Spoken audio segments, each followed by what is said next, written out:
सच्चिदानंद भगवान की, सनातन धर्म की। जैसे हम भौतिक जगत में कुछ छिपे हुए सत्यों की खोज करते हैं और उनका लाभ लेते हैं, पर भौतिक पदार्थों के नियम को हम नहीं बदल सकते। जल का अपना स्वभाव है। जहाँ जल का अपना स्वभाव है, तहाँ जल में अन्य के संयोग से जल का प्रदूषित होना, भाप द्वारा उड़कर उसी पानी का पुनः शुद्ध हो जाना, डिस्टिल वाटर बनना, गर्म होने पर भाप बनना, ठंडे होने पर बर्फ हो जाना, जैसे ये उस जल के ही स्वभाव के अंतर्गत है। हर चीज को तो हम बर्फ नहीं बना सकते। लोहे का अपना स्वभाव है, ठंडी में कड़ा हो जाना, गर्मी में नरम होना और बढ़ जाना। उस नियम को जानकर ही लोग जहां लोहा लगाते हैं, तहां बढ़ने घटने के उस सिद्धांत को मानकर रेल की पटरी में थोड़ा सा फासला रखते हैं।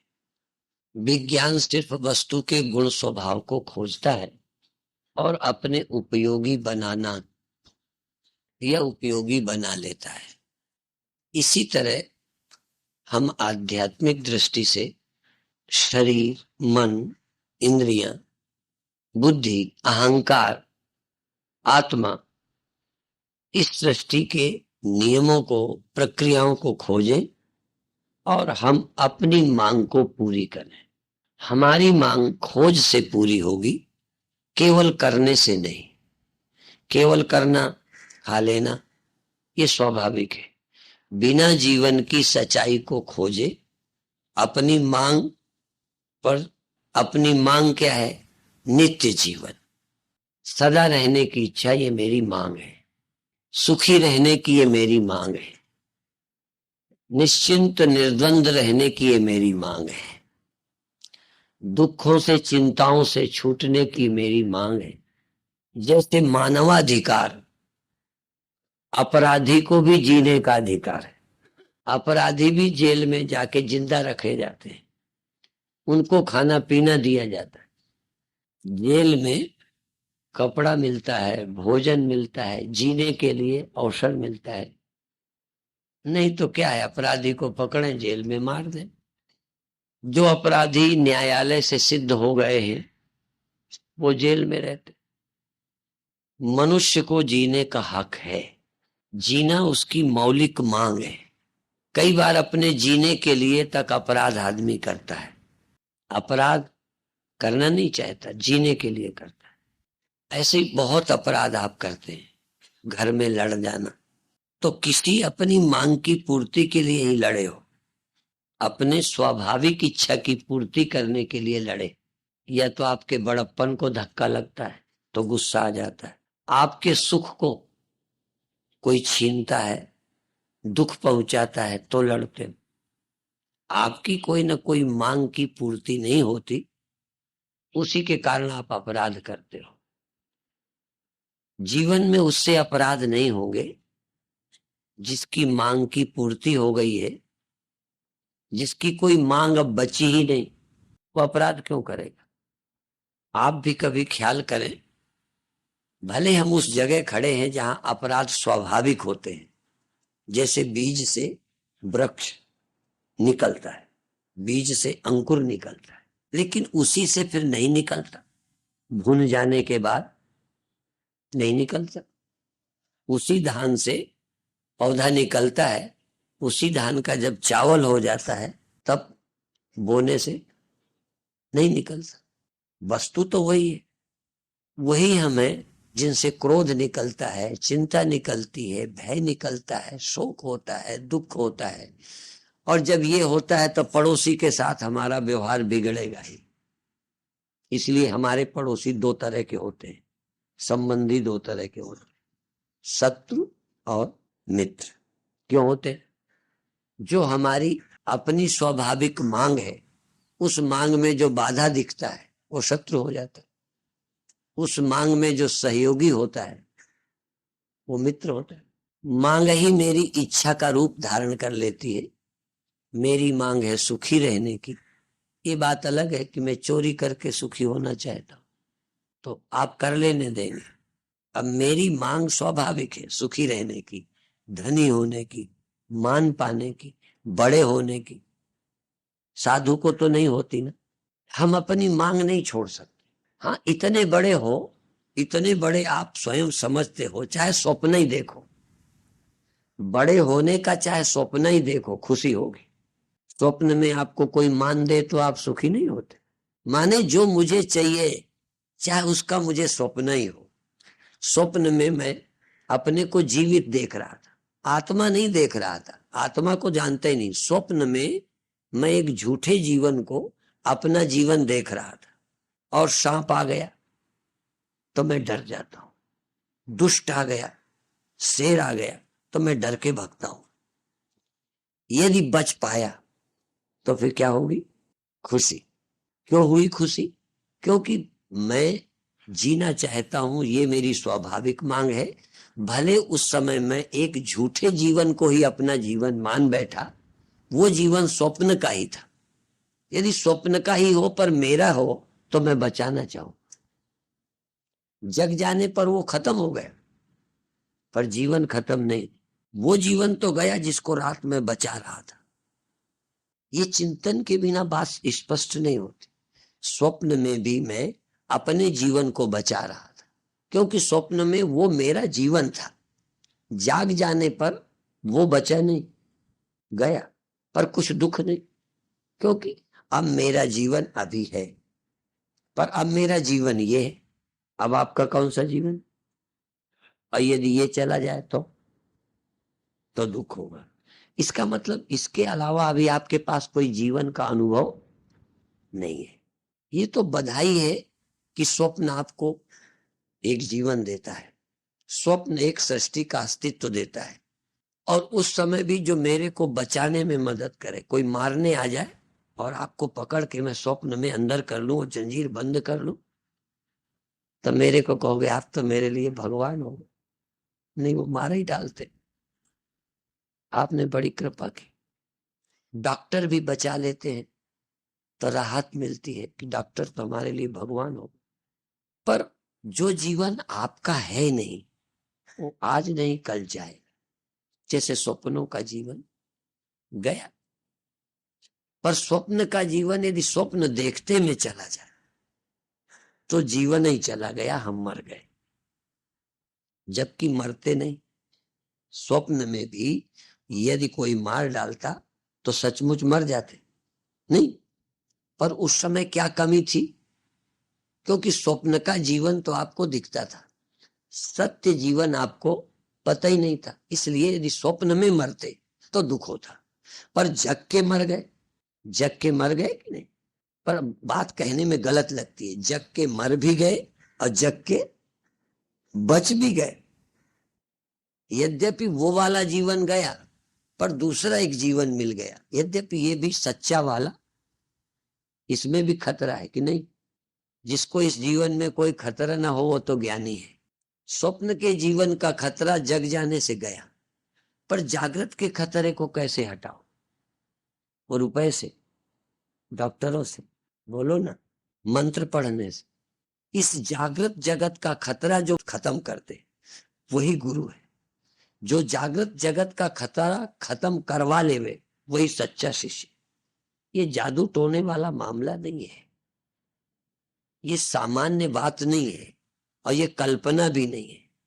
हाँ, स्वप्न देखने वाला कोई कहे अरे तू मर जाने पे भी नहीं मरेगा, वो मान लेगा। स्वप्न देख रहा है, अरे सांप काटने से क्या होता है, ये देह नष्ट होगा, तू थोड़ा मरेगा, ये स्वप्न का है, इससे में क्या है, ये चला जाने दे, तू तो अविनाशी है। मानेगा नहीं।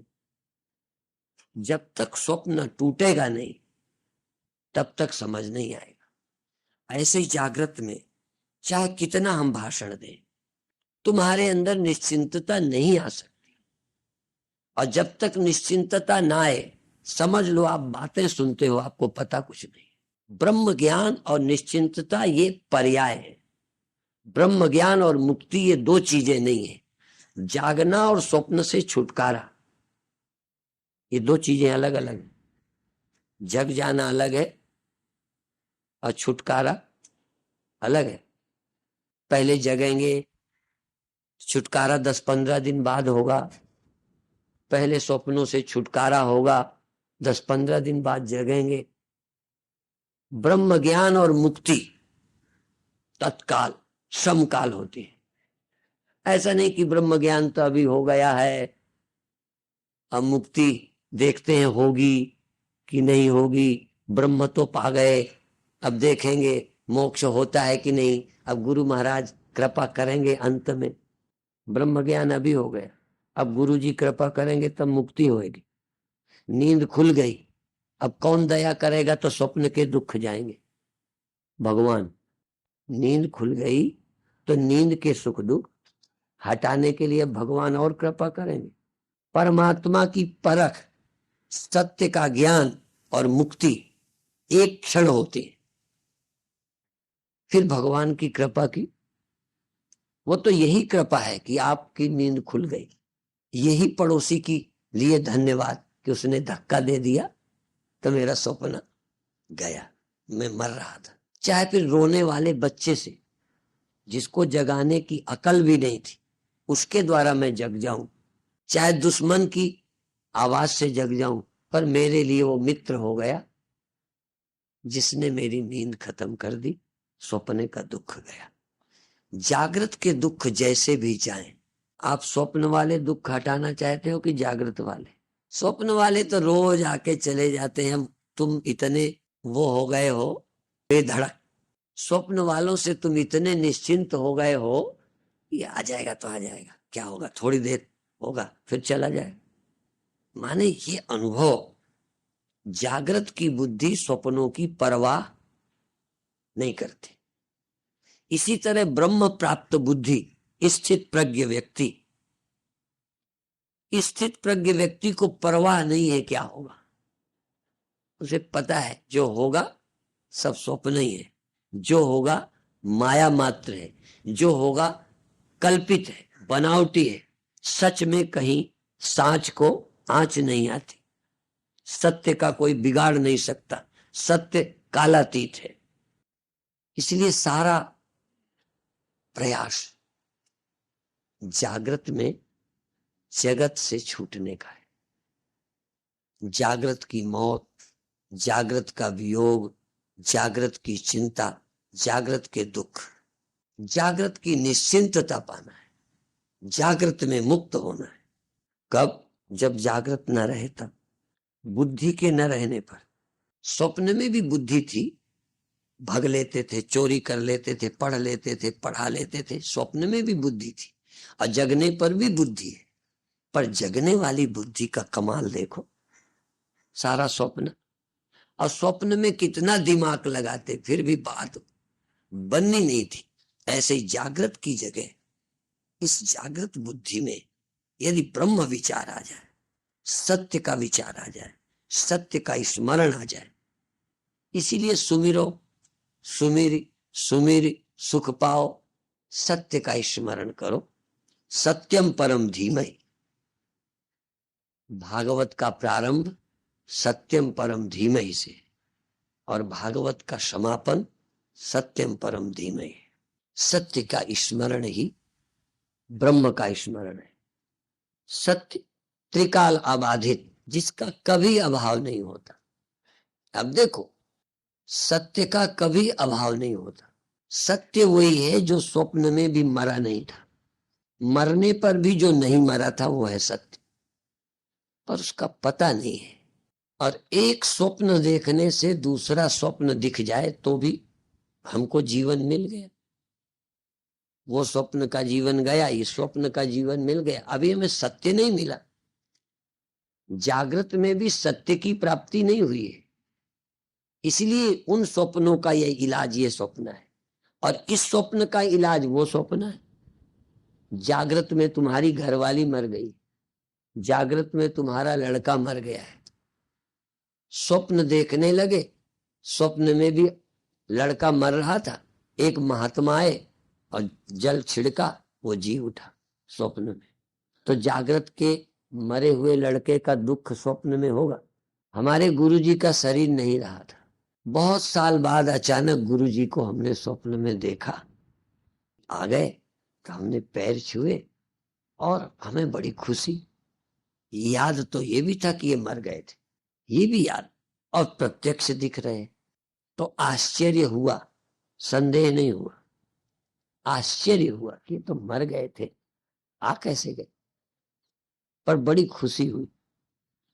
तो स्वप्न में कोई मर गया हो, यानी जागृत में कोई मर गया हो, स्वप्न में फिर आ जाए, किसी की घरवाली या घरवाला न रहा हो और स्वप्न में आ जाए, तो बड़ी खुशी हो कि कैसे जी गया, कैसे जी उठी, ये लड़का कैसे बच गया, बड़ा कमाल है। तो और आश्चर्य होगा, आनंद आएगा।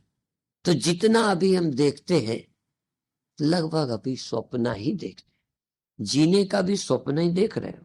अभी जीना आपको पता ही नहीं है, जीने का स्वप्न देख रहे हो, और इस जीने की फिर मौत होती है, इस जीने की फिर दुखी होते। तो आपका जीवन भी स्वप्न, आपका मरण भी स्वप्न।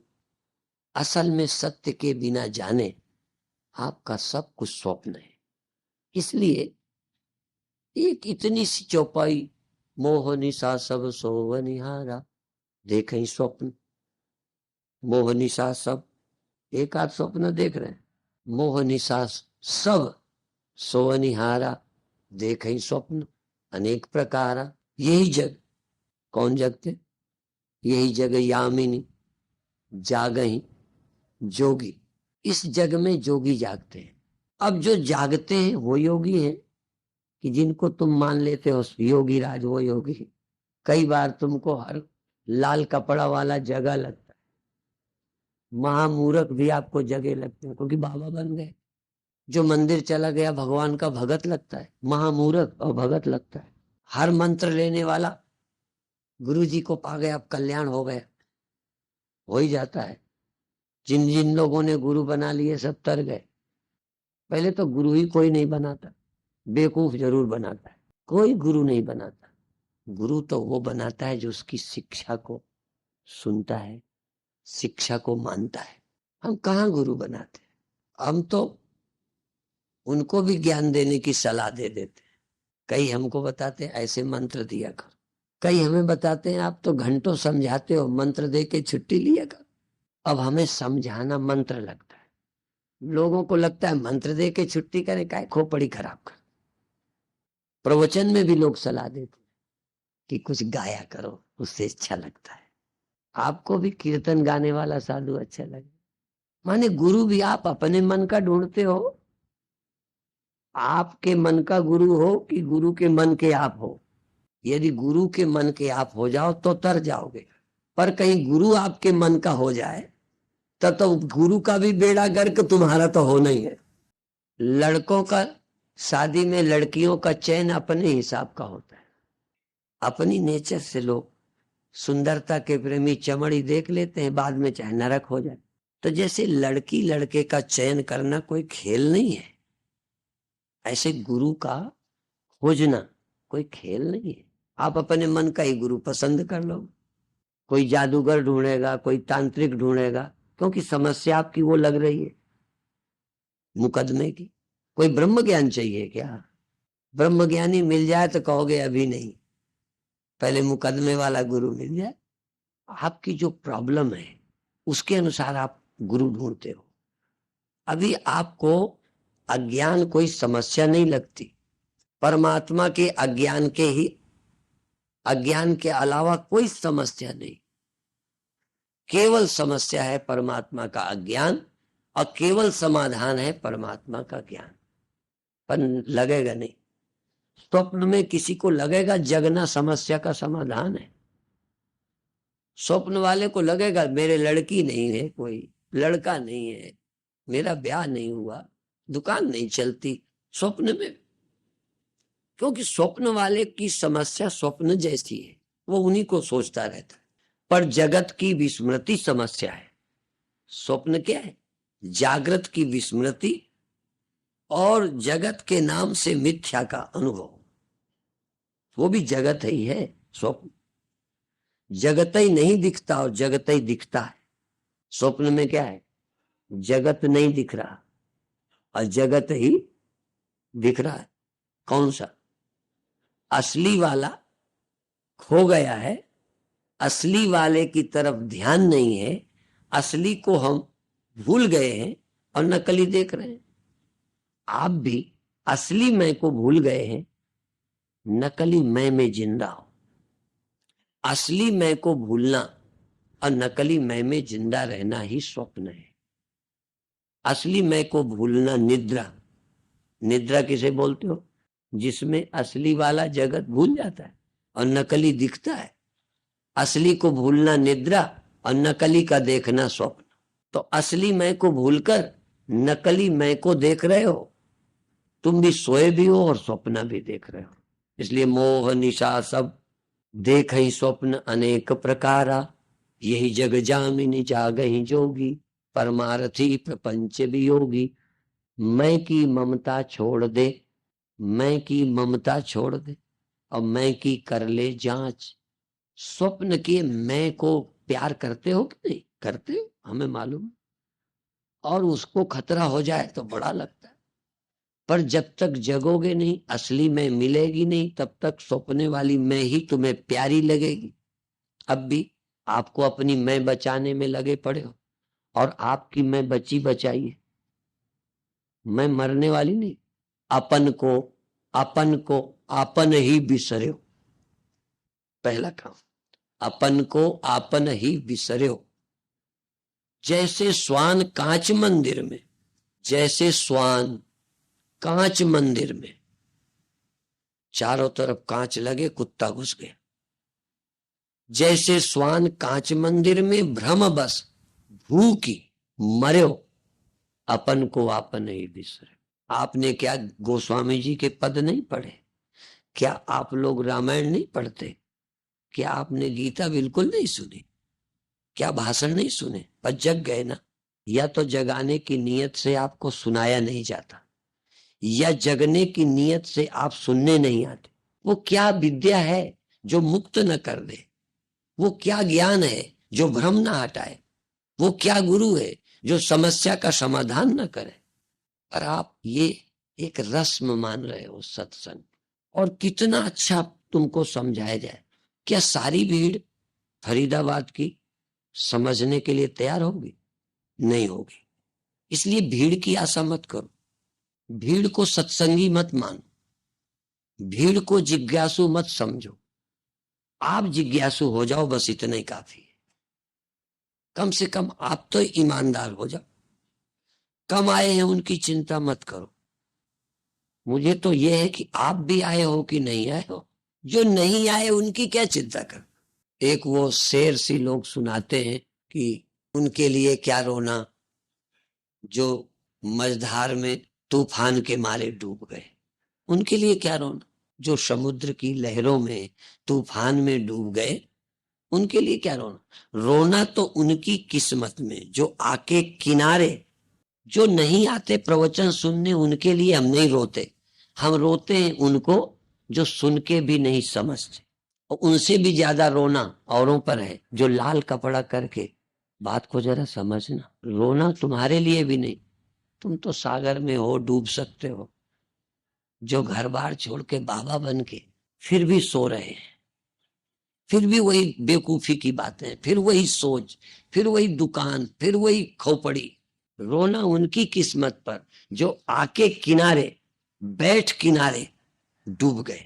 जो सत्संग में आते हैं फिर भी सच्ची बात को समझने के लिए, जागने के लिए। जग जाना, इसमें तेरा क्या पुरुषार्थ है? जग जाता है, देह मिल जाता है, सो जाता है, देह भूल जाता है, सपना हो जाता है। इसमें तेरे दिमाग की क्या बात है? इसमें गीता की क्या जरूरत है? इसमें रामायण की क्या जरूरत है? इसमें भाषण की क्या जरूरत है? कुत्ता जग जाता है, गीता नहीं पढ़ता, काम नहीं चलता। यदि केवल व्यवहार चलाना होता तो मैं कहता हूं गीता को आग लगा देनी चाहिए, कोई जरूरत नहीं है। कुत्ते का काम चलता है, सुअर का काम चलता है, सांपों का काम चलता है, बिच्छुओं का काम चलता है। वो भी सोते होंगे, मुझे याद नहीं है, मैं बड़ा वैज्ञानिक नहीं हूं, जीव जंतुओं की खोज नहीं की, पर प्रकृति के नियम से अंदाज लगाता हूं कि जानवर भी सोते हैं, कीड़े मकोड़े भी दिन भर तो न चलते होंगे सांप, दिन भर नहीं जागता घोड़ा, दिन भर नहीं जागती चिड़िया, वो भी सोती हैं, वो भी जगती हैं, वो भी भूखी होती हैं, वो भी अपने खाने की तलाश करती हैं। आप क्या करते हो? भाई इतनी ही जिंदगी है। यदि इतनी ही जिंदगी है तो पशु और तुम में क्या फर्क? ये जो खास एक देह दिया है, ये दो पैरों वाला, ये खड़ा होने वाला, सीधा दो हाथों वाला, ये जो देह दिया है, यदि सिर्फ खाना ही पीना था, जगना ही सोना था, तो ये किस योनि में नहीं होता? कौन सा शरीर होता जहां ये काम नहीं होता? आप बता दो। मनुष्य बनने की क्या जरूरत है? सारे शास्त्र, दुनिया के हर मजहब मनुष्य योनि को श्रेष्ठ मानता है, मनुष्य योनियों को और योनियों से पृथक करता है। भगवान तक को कहते हैं परमात्मा ने सबसे श्रेष्ठ कृति या रचना की है तो मनुष्य की है, और खास पर्पज से, खास उद्देश्य से दी है। आप तो वही काम कर रहे हो ना जिसलिए भगवान ने आपको जन्म दिया, तो क्यों नहीं करते? अभी तक कोई संत समझाने वाला नहीं मिला। फिर जब मैं ये तुमको कहूंगा तो तुरंत कहूंगा कि आज से रोटी खाना बंद करना है क्या? नहीं। कपड़ा पहनना, दुकान करना नहीं बंद करना, गुजारा ही ना होगा। वो तो करना ही करना है। लेकिन जो जन्म हुआ है तुम्हारा, तुम्हें देह मिला है, तुम्हें ग्रंथ मिले हैं, तुम्हें संत मिले हैं, तो कुछ ग्रंथों को भी समझना है कि नहीं? कुछ संतों की भी सुनना है कि नहीं? आपसे कैसे हम समझाएं कि आपका जीवन कमाओ खाओ, जो आवश्यकता है शरीर की पूरी कर लो, काम की भी जरूरत है ब्याह कर लो, बुरा नहीं, बिल्कुल बुरा नहीं है। नींद आती है सो लो, जो प्रकृति कहती है वो भी करो, पर जो प्रकृति नहीं कहती, जो प्रकृति नहीं कर सकती, वो काम भी प्रकृति के पार जाने का भी काम तुम्हें करना है। जो गुण कहते हैं, तमोगुण रजोगुण सत्वगुण, जो गुण कहते हैं वो भी करो, पर गुणातीत भी कोई है उसे जानो। इतने के लिए ही तुमको मनुष्य तन मिला है। त्रैगुण्य विषया वेदा निस्त्रैगुण्यो भवार्जुन निर्द्वंदो नित्य सत्वस्थो निर्योगक्षेम आत्मवान। तीन गुण, त्रैगुण्य विषया वेदा। जितना ज्ञान है दुनिया में वो तीन गुणों वाला है। ये है जागृत का ज्ञान है, और सब काम कर लेते हो, जानवर कर लेते। स्वप्न है, सुसुप्ति है, जानवरों को भी होती है, जानवर भी सो जाते हैं, कुत्ता भी सो जाता है। ये तीन तरह का ज्ञान, जगने का, स्वप्नों का, सुसुप्ति का, सारी दुनिया में है। सिर्फ ब्रह्म ज्ञान नहीं है, परमात्मा का ज्ञान नहीं है। परमात्मा के ज्ञान के लिए ही मनुष्य है, परमात्मा के ज्ञान के लिए ग्रंथ है, परमात्मा के ज्ञान के लिए संत है, और तुम भी परमात्मा के ज्ञान के लिए ही हो। यही काम है जो जानवर नहीं कर सकते। बस एक काम है केवल, सत्य का ज्ञान, सृष्टि का ज्ञान, भूख का ज्ञान, प्यास का ज्ञान, पानी ढूंढ लेना। काम वासना, जानवर अपना जोड़ा ढूंढ लेते, चिड़ियां ढूंढ लेती है, कुत्ते ढूंढ लेते, इसमें कौन सी बात है? तुम्हें यदि ब्याह हो ही गया तो कौन बड़ी खूबी कर ली? तब बधाई के पात्र हो, धन्यवाद के पात्र हो जब आप सत्य को जानो। और सत्य के जानने के लिए क्या करना है? केचित ध्याने न पश्यन्ति, केचित, सब कोई नहीं, केचित ध्याने न पश्यन्ति अन्येभ्यः श्रुत्वा उपासते। कोई दूसरों से सुनकर इसे प्राप्त करते हैं। एक ही साधन नहीं है, बल्कि हम लोग इसी पर जोर देते हैं, ज्ञानी पुरुष से सुनकर के ही इसे जानना पड़े। अन्येभ्यः श्रुत्वा, कुछ लोग ज्ञानी गुरुओं से सुनकर इसको जान लेते हैं, कुछ लोग ध्यान से भी जानते। कई लोगों को ध्यान की कोई जरूरत नहीं है। जो उत्तम जिज्ञासु हैं, जो अच्छे श्रोता हैं, वो गुरु से सुनकर ही जान लेंगे, उन्हें ध्यान की आवश्यकता नहीं पड़ेगी। उत्तम जिज्ञासु, इसीलिए वेद ने कहा है श्रोतव्यो मंतव्यो निदिध्यासितव्यः। सुनना चाहिए, मनन करना चाहिए, निधिध्यासन करना चाहिए। जो हम सुनते हैं उस पर तर्क उठता है, जो हम सुनते हैं एकांत में संशय उठते हैं कि ये ग्रंथ कहते हैं। अब एक बात मैं आपसे पूछ लूं, और जिस दिन ये आपके अनुभव में आ जाए बुद्धि, हम लोग समाधि को जरूरी नहीं मानते, ध्यान वाली समाधि को हम लोग ये मानते हैं निश्चित मति, स्थिर मति, संदेह रहित बुद्धि, संशय विपर्य रहित आत्मा का ज्ञान। जिस ज्ञान में संशय ना हो, जिस ज्ञान में विपरीतता ना हो, और जो ज्ञान अदृढ़ ना हो, कमजोर ना हो, संशय रहित दृढ़ ज्ञान, बस यही मुक्ति। और इस ज्ञान के लिए थोड़ी सी विधि अभी बता दूं। कितनी समाधि लगाओ, कितनी समाधि लगाओ, जब समाधि बनी रहे फिर जागृत ना हो, फिर सुषुप्ति ना हो। आपकी समाधि लगेगी फिर समाधि रहेगी। थोड़ा बहुत अंदाज लगा होगा, रहता है हमेशा। सुषुप्ति हमेशा नहीं रहती, स्वप्न हमेशा नहीं रहते, जागृत हमेशा नहीं रहता। तो जागृत में लगाई गई समाधि कुछ देर के बाद जागृत में ही बहिरंगता आ जाएगी, अंतरंगता खत्म होगी। और नहीं तो कुछ देर के बाद ध्यान करते करते गुण परिवर्तन होगा, तमोगुण आ जाएगा, फिर नींद में चले जाओगे, बेहोशी आ जाएगी। प्रश्न ये है, आपने सुना बहुत है, आज एक बात क्लियर करनी है कि एक तत्व ऐसा है जो कभी नहीं सोता। ब्रह्म परमात्मा कभी नहीं सोता, आत्मा कभी नहीं सोती। और जो आत्मा कभी नहीं जगती, कभी नहीं सोती, कभी नहीं आती, कभी नहीं जाती, वो आत्मा किसके पास रहती है? किसी किसी के पास। अच्छा, सबके पास वो आत्मा है जो कभी जगती नहीं, कभी सोती नहीं। वो आपको कभी मिली है? ऐसा लगता है जैसे कहीं रहती होगी, चौथे आसमान में, सातवें में, स्वर्ग में, क्षीर सागर में, जो कभी नहीं जगती, कभी नहीं सोती। आपको जगने वाला मैं मिला है, सोने वाला मैं मिला है, कभी न जगने वाला, कभी न सोने वाला मैं आपके पास, बोलो, है। पता भी है। देखो, जगने वाला मैं तो आपके पास है, तभी तो कहते हो मैं जगता हूं। सोने वाला तभी तो कहते हो मैं सोता हूं। और जगते हो तो जगत दिखता है, सो जाते हो। तभी मैंने कहा था आपके पास नकली मैं है, और नकली में बिना असली के कहीं नहीं होता। मान लो घड़ा बनावटी है तो मिट्टी तो पहले थी। मान लो गहना बनाया गया है, बनावटी माने बनाया। और सोना, वो भी सोनार बनाते। तभी मैंने एक बार व्यंग में कहा था कि लोग कहते हैं स्वर्णकार, औजार बनाता है लोहार कि लोहा बनाता है? सोनार गहना बनाता है कि सोना बनाता है? सोना बनाने वाला सोनार ले आओ, मैं उसके पैर छू। ये रसोई बेईमानी क्या करते, मिलावट क्या करते, यदि ये सोना बना लेते होते। सोने के गहने बनाते हैं, सोना कोई सोनार, इसलिए स्वर्णकार नाम ही गलत है। अब चूंकि गहना बनाया गया है इसलिए गहने मिटा देता है। गहना मिट सकता है कि नहीं? तो जो मैं पैदा हुई है, बनाई गई है, प्रकृति ने बनाई है, किसी ने बनाई है, जो मैं बनाई गई है वो मैं चली जाती, वो सो जाती। जो मैं जगाई गई है वो सो जाती है। एक मैं ऐसी है जो कभी सोती ही नहीं, और रहती कहाँ है?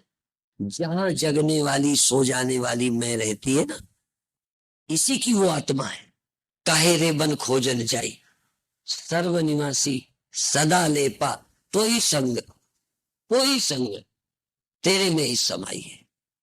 जहां ये नकली गहना रहता है, जहां सोनार का बनाया रहता है, वहां जो पहले से है वो नहीं रहता। बोलो, सोनार का बनाया स्वतंत्र रहता है, सोनार का बनाया गहना किस में रहता है? सोनार बना के दिखा दे तो मैं चेला बनूंगा। पहले पैर छूने को कहा। सोनार बिना सत्य वस्तु को लिए अपना गहना स्वतंत्र बना दे, सहारे के बिना, और अलग रख दे सोने को छोड़ के, तो उसके चेला हम बनेंगे। तुम भी नकली मैं को असली मैं से अलग करके दिखा दो, ढूंढवा दो, मिला दो, तो तुम गुरु हम चेला। इसलिए तो ही संग वो तेरे ही साथ है। और तुम कहाँ ढूंढते हो? चौथे आसमान में। ये मुसलमान और ईसाइयों का मजहब हिंदुओं की खोपड़ी पे घुस गया। चौथे आसमान, सातवें आसमान, फलाने आसमान। कोई हिंदू ग्रंथ नहीं कहता कि भगवान और कहीं रहता है, तुम्हारे में नहीं रहता। और तुम्हारे मंच में जो गुरु आते हैं वो भी चौथे आसमान की तरफ ध्यान करवाते हैं, कोई क्षीर सागर की तरफ ले जाते हैं, कोई और कहीं ले जाते हैं। और भगवान तुम्हारे भीतर नहीं रहता है तो तुम ढूंढ किसको रहे हो? जब बीमार होते हो, मरने का आएगा तो किस भगवान की याद करोगे? बार बार कोई मदद कर जाए। मदद करने वाला तुम्हारे भीतर नहीं है। कभी ख्याल आता है कि मदद करने वाला भीतर बैठा है?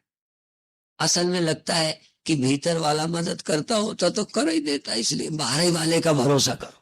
वो तो भीतर बैठे वाला बड़ा बेईमान है, कोई ख्याल करते ही नहीं, तुम्हारा ध्यान ही नहीं देता। तुम्हारा वो ध्यान नहीं देता कि तुम उसका नहीं देते। अच्छा, हमने समझा वो ध्यान नहीं देता। वो तो तुम्हें जगाता है, नकली मैं को जगाता है, रखता है, फिर गोदी में सुलाता है। जैसे माँ बेटे को पेट से जन्म देवे, अपनी छाती का दूध पिलाए और रात को भी अपनी छाती में सुलाए, फिर भी तुम्हारा बेटा थोड़ी देर को तो तुमसे अलग जाता है।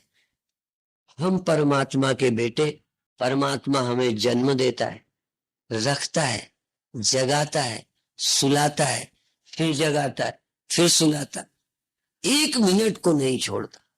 इसलिए द्वा सुपर्णा सयुजा सखाया समानम वृक्षम परिशस्व जाते तयोरन्या पिपलम स्वादवत्ति अनसनन अन्यो अविचाकर्षित। 24 घंटे जुड़ा ही रहता है, मेरे साथ ही रहता है। पर वो मेरे साथ रहता है पर मैं उसे जानता नहीं, मैं उसकी महिमा का ख्याल नहीं करता। यही वेद कहता है। ये श्लोक मेरा नहीं है, ये वेद का है। और तुम वेद की बात ना सुन के बाबा बैरागियों की बात पे लग जाते हो। यद्यप बाबाओं का बड़ा महत्व है, पर उन्हीं बाबाओं का जो ये बताएं, उन बाबाओं का नहीं जो बरगलाएं, जो नया मजहब बनाए, नए संप्रदाय बनाए और सिर्फ अपनी पूजा कराए और सिद्ध बन के तुम जैसे बेवकूफों के पूज्य बन के पूजते रहे। गुरु पूज्य बनने के लिए नहीं है, जो सबका पूज्य एक है उसकी याद दिलाने के लिए गुरु है। इसलिए आप उस सत्य को पहचाने। फिर ध्यान दो, जब मैं ये साफी उठाता हूं तो इतना सरल है ये, और बहुत सरलता के कारण उसकी गंभीरता को तुम नहीं समझते। समझते साफी की गांठ लगा के बताते। विश्व के सारे दर्शन और चिंतन एक छोटी सी गांठ में न्यौछावर हो जाए, इतना गहरा विषय है। और बहुत सरल करने से तुम्हारे पल्ले नहीं पड़ता, क्योंकि तुम सिर्फ साफी में चले जाते। तभी मैं कहता हूं तुम्हारा जागृत जिसके सहारे रहता है। केनोपनिषद इसी की चर्चा है। उपनिषद है ही ब्रह्म की चर्चा करने के लिए। उपनिषद को ही हम ब्रह्म विद्या कहते हैं, ब्रह्म विद्या को ही उपनिषद कहते हैं। ब्रह्म, इन उपनिषदों को ही हम वेदांत कहते हैं। हमारे सम्मेलनों में नाम लिखा रहता है भक्ति योग वेदांत सम्मेलन। वेदांत, वेदांत माने उपनिषद। उपनिषद की कथा को ही वेदांत कहते हैं। यह उपनिषद जिसकी कथा करते हैं वही ब्रह्म है। उपनिषद और की कथा नहीं करते, परमात्मा की कथा करते हैं। किसी व्यक्ति की कथा नहीं करते, ब्रह्म की कथा करते हैं। इसलिए जागृत जिससे होता है और जागृत जिसके रहते रहता है और जागृत जिसके रहते खो जाता है, उसी के रहते फिर स्वप्न होता है, उसी के रहते फिर स्वप्न रहता है, उसी के रहते स्वप्न भी जाता है। पर जो नहीं जाता, जो स्वप्नों के आने से नहीं आया, जो गहनों के आने से नहीं आया और गहनों के रहने से नहीं है, गहनों के रहने का वो मोहताज और गहनों के न रहने पर भी जो जाता नहीं। गहने जाते हैं, गहने आते हैं, गहने होते हैं, गहने खोते हैं, जो कभी खोता नहीं, जो कभी होता नहीं है, होता नहीं है, आपा न जाए, कीता न होए, आपे आप निरंजन सो। तो जागृत आया, जागृत गया, स्वप्न आया, स्वप्न गया, नींद आई, नींद आई, अज्ञान आया, जड़ता आई और गई। कौन नहीं गया, कौन नहीं आया, उसको खोजना है। आया कहे सो बावरा, आया कहे तो बावरा। आत्मा को जो आया कहता है वो बावरा है, वो बेवकूफ है, वो सपना देखता है। मैं आ गया, जो मैं को आया समझता है, मैं को गया समझता है, मैं को जगा समझता है, मैं को सोया समझता, वो बावरा है। आया कहे सो बावरा, गया कहे सो क्रूर। आया गया कहीं नहीं, ज्यों का त्यों नहीं आता वो, नहीं जगता वो, नहीं सोता वो, नहीं जड़ है, नहीं वो चेतन होता है। वो चेतन तो है, होता नहीं चेतन। एक चेतन होता है, एक चेतन है, एक को शांति मिलती है, एक स्वयं शांत है। शांतम शिवम शांतम, वो शिव है, वो शांत है, वो शिव है। इसीलिए हमारे धर्म में शिव शब्द परमात्मा के लिए आया है। कोई दुनिया का संप्रदाय शिव का खंडन नहीं कर सकता। उपनिषद में शिव आया, और शिव किसे कहा है? प्रपंचोपशमम शांतम शिवम चतुर्थम मन्यन्ते सात्मा सविज्ञ। मांडूक उपनिषद के 7 मंत्र हैं, 12 मंत्र हैं। 12 मंत्रों में मैंने 12 पर संक्षेप में प्रवचन किया है। 7 प्रवचन। कोई ओम को समझना चाहे, जीवन को समझना चाहे, तो 7 प्रवचन, 12 मंत्र। भूल जाता हूं, सुने, आपको पता चलेगा। ये जो जागृत नष्ट होता है रोज, आप क्या कर, ये जागृत अवस्था रोज खो जाती है, आपकी बनी रहती है? नहीं, बनाए रख सकते हो हमेशा, यदि रख सकते हो। हाँ, थोड़ा तो लंबा कर सकते हो, और ज्यादा लंबा कर सकते हो। आयु बढ़ाई जा सकती है, किसी की भी, किसी की भी आयु हिफाजत से। कार की आयु, बिल्डिंग की आयु, मनुष्य की आयु, जागृत की ही आयु, शरीर की नहीं, जागृत की आयु लंबी कर लेते हैं। ड्राइवर लंबी कर लेते हैं, मालिक तक सो जाता है, ड्राइवर अपने जागने को लंबा कर लेता है।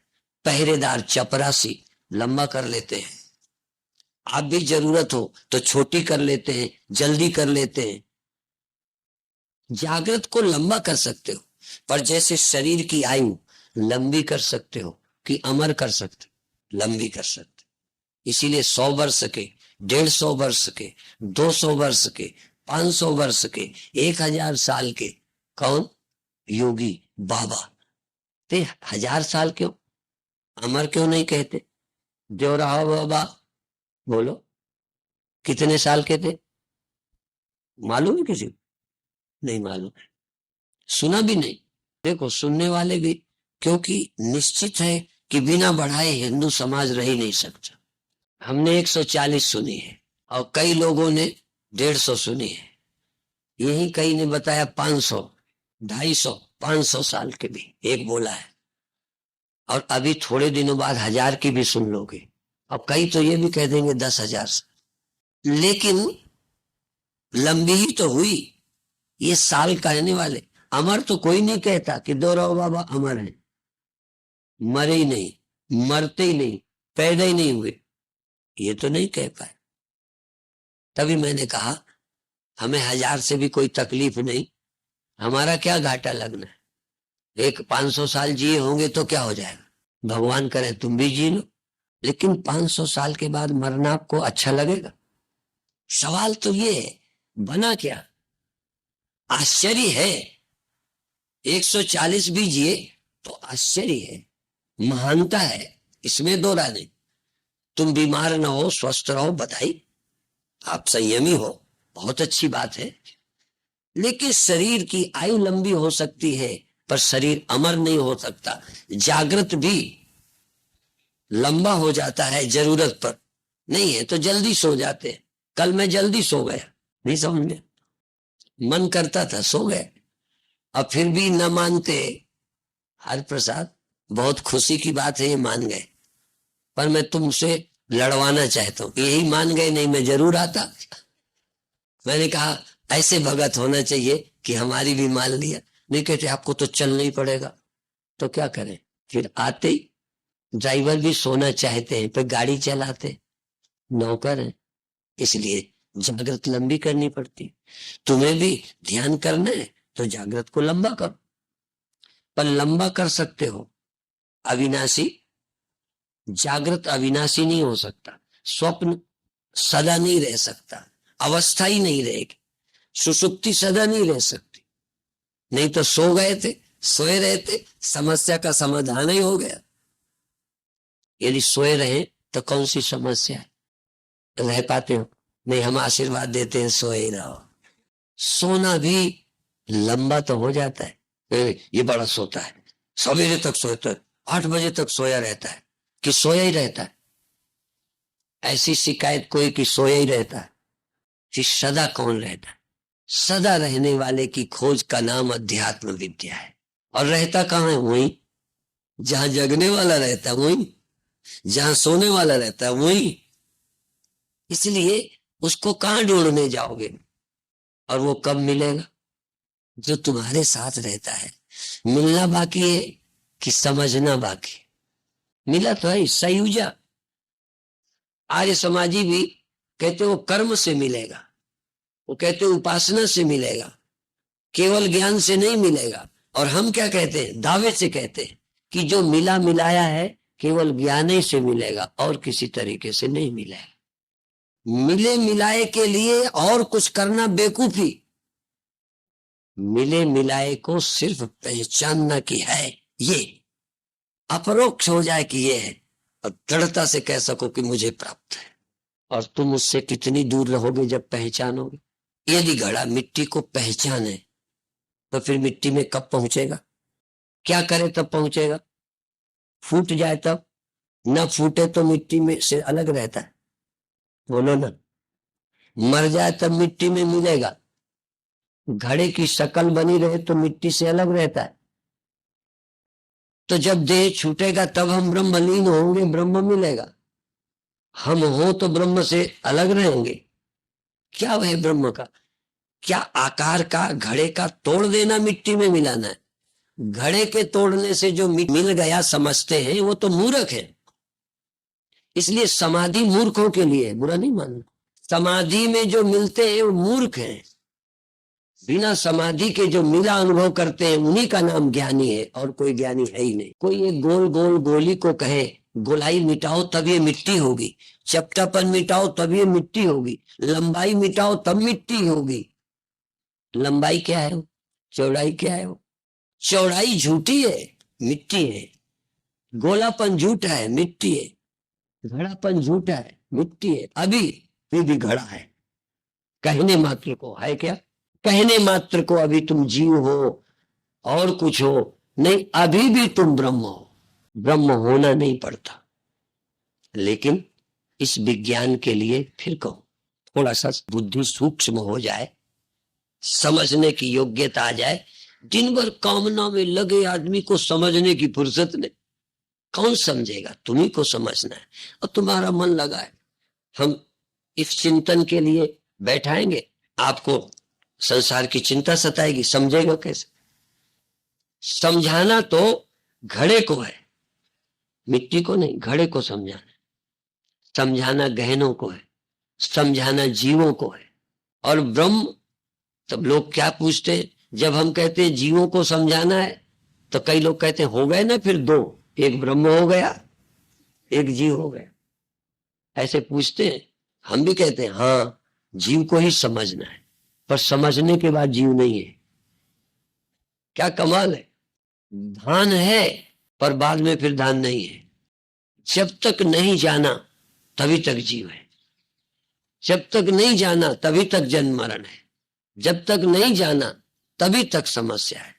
जान लेने के बाद जीवो ब्रह्मैव न परा, इस लोकार्धेन प्रवक्ष्यामि यदुक्तम ग्रंथ कोट भी ब्रह्म सत्यम जगन मिथ्या जीवो ब्रह्मैव न परा। इस ब्रह्म विद्या को, उपनिषद विद्या को सुनो और पढ़ो। भाग्यशाली होंगे जिनके हाथ में उपनिषद की पुस्तक आती होगी। भाग्यशाली होंगे जो उपनिषद के मंत्रों को कान से सुनते होंगे। नहीं गंदी बातें रोज पढ़ो सुनो, कहां समय है उपनिषद सुनने का। महर्षि दयानंद जी ने वेद का बड़ा प्रचार किया। जैसे जलती तवे की बूंद में, जलते तवे में कोई बूंद डाले और वो जल जाती है, ऐसी हालत है आज समाज की।